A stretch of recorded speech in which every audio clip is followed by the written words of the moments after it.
Bonjour Brigitte, est-ce que vous pouvez déjà me raconter cette première expérience à peine élue présidente du CNOSF à Tokyo? Comment c'était et quel souvenir vous en garderez de ces Jeux Olympiques?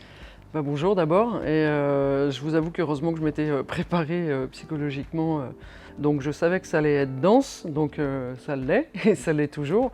Pour autant, ça a été voilà, le grand bain olympique avec toute la joie que ça peut procurer. Et ce qui me convainc, c'est que je ne regrette absolument pas d'avoir fait ce choix de vouloir être présidente du Comité national olympique sportif français, parce que c'est fabuleux, franchement c'était fabuleux. Et quand je dis ça, c'est fabuleux alors que c'était dur, le Japon n'était pas sûr de pouvoir l'organiser, le CIO non plus, donc il faut déjà saluer ça. Et puis après, voilà, on a eu évidemment des déceptions, on projetait plutôt d'avoir 40 médailles que 33. Ce qu'il faut retenir, c'est qu'on a eu des belles surprises avec Romain Canon sur l'escrime, on a eu des super belles confirmations avec Clarisse, voilà, avec Kik Ampoy, notre tireur. On a eu aussi l'exemplarité dans l'état d'esprit de Teddy. Je sais que tout le monde voyait ces jeux déjà ratés parce que Teddy n'avait pas été chercher la 3e médaille d'or au judo. Et en fait, le lendemain, il va quand même chercher la médaille de bronze. Et en plus, il embarque tout le monde, l'équipe mixte, qui devient vraiment, évidemment, le judo avec cette mixité, quelque chose de très attractif, très intéressant. Et du coup, on a cette médaille d'or. Et on termine avec cette dynamique des sports collectifs, avec 7 équipes sur 8 qui vont dans le dernier carré. Les seuls à faire mieux, c'est les États-Unis parce qu'ils ont 9. Et voilà, et on termine les Jeux sur ça. Donc voilà, une bonne expérience très enrichissante et qui nous met tout de suite dans le bain pour 2024. Vous parlez du pass sanitaire. Et pour aider à cette rentrée de septembre, il y a le pass sport qui a été mis en place. Est-ce que vous pouvez nous en dire un mot? C'était important de pouvoir entraîner les jeunes vers ce retour dans les salles et dans les clubs de sport. Il faut saluer ces 100 millions d'euros qui ont été débloqués par Emmanuel Macron pour pouvoir inciter justement les jeunes qui sont éligibles avec la CAF et l'allocation de rentrée scolaire. Donc ça, c'est vraiment une très très bonne opportunité. On se bat pour que ça soit pérenne jusqu'en 2024 et puis surtout que ça monte encore. Après, la problématique qu'on a dû régler avec le passeport, c'est que les clubs peuvent se faire rembourser que s'ils ont un compte asso. Et un compte asso, ça prend pas énormément de temps, mais par contre il faut décrypter comment on peut le créer. Aujourd'hui on avait 20 000 clubs il n'y a encore pas très longtemps, là on a réussi en l'espace de 15 jours à passer à presque 30 000.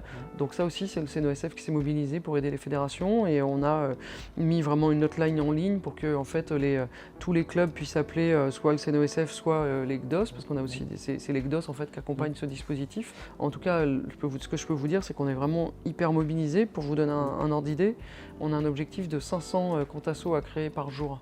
Aujourd'hui, on a 270. On vient juste de lancer les choses depuis 15 jours. Les fédérations se bougent aussi vraiment. Donc voilà, on va croiser les doigts. Ouais. Et annoncer 80 médailles pour Paris, est-ce que c'est pas Paris 2024? Est-ce que ça ne met pas une petite pression aux fédérations et au CNOSF? C'est un objectif hyper élevé. Londres en 2012, pour la Grande-Bretagne, c'était 65 médailles et c'était déjà énorme pour eux. Comment est-ce que vous vivez cet objectif qui a été un petit peu lancé dans les médias et qui du coup a été repris un peu partout? Est-ce que ça n'est pas une pression aux fédérations pour réussir quelque chose qui paraît quand même très compliqué? C'est quasiment du x3 par rapport Alors en fait, la pression on l'avait déjà, on l'a encore plus. Il y a plein de choses qui ont déjà été mises en place. Il faut changer de braquet. Et c'est ce qui va être fait, encore une fois, le plus précisément possible. Et moi, à mon niveau, ça va être de fédérer les acteurs. Et on a déjà commencé à Tokyo, avec notamment les 31 fédérations qui étaient présentes. Et je peux vous dire que voilà, nous, notre mission, ça va être de créer cette cohésion. Là, les athlètes, avec la période Covid, ils n'ont pas pu se retrouver beaucoup au village, en fait. Par contre, on les honorait au Club France. Et c'est pour ça que c'était important le live des Jeux au Trocadéro, parce que c'était extraordinaire de les célébrer comme ça. Voilà, ça fait partie aussi, la cohésion de toute cette délégation avec tous les sports. On a besoin d'avoir ces moments récurrents ici au CNO où on accueille les athlètes et où on leur permet de créer cette grande famille qu'on va avoir besoin d'être très très soudés pendant les Jeux. Et c'est aussi le rôle du CNOSF de faire ça, puisque comme je vous le disais, on représente la délégation française avec toutes les disciplines. De voir le monde qu'il y a eu justement pour le live des Jeux au Trocadéro, notamment lors de la passation, j'imagine que c'est rassurant quand on est président du CNOSF de voir qu'il y a un engagement énorme du public et une attente énorme du public pour voir les sportifs, pour partager avec les sportifs. Ça, c'est de bon augure pour Paris. Comme l'a dit Teddy Riner, vous avez dû le voir, qui dit voilà, là c'est que le retour de Tokyo avec nos médailles. Qu'est-ce que ça va être quand ça va être chez nous en France? Tout va être bien préparé, bien organisé, millimétré. Ça va être de la folie. Et en plus, ces jeux, ils vont être différents, vous le savez, on va partir avec quelque chose de plus innovant, d'un peu plus moderne. Et là, on l'a vu, je trouve que c'était déjà, cette marque-là, elle était déjà impulsée. Donc on a envie de réussir aussi, parce que derrière, ça doit bouger. On n'a plus envie d'entendre que c'est l'école ou le sport, quoi. On n'a plus envie d'entendre ça, que si jamais on fait des études, on ne peut pas être athlète. Voilà, enfin, dans notre pays, c'est comme ça. Dans quelques pays latins aussi, c'est comme ça. La place du sport, c'est pas vous avez les sportifs et les autres. Ben là, voilà, on a une vraie opportunité de dire que la culture sportive va changer en France, qu'on va devenir une nation sportive après 2024, que voilà, ça va être un mode de vie. Et moi, j'en rêve. Ouais, très bien. Merci beaucoup.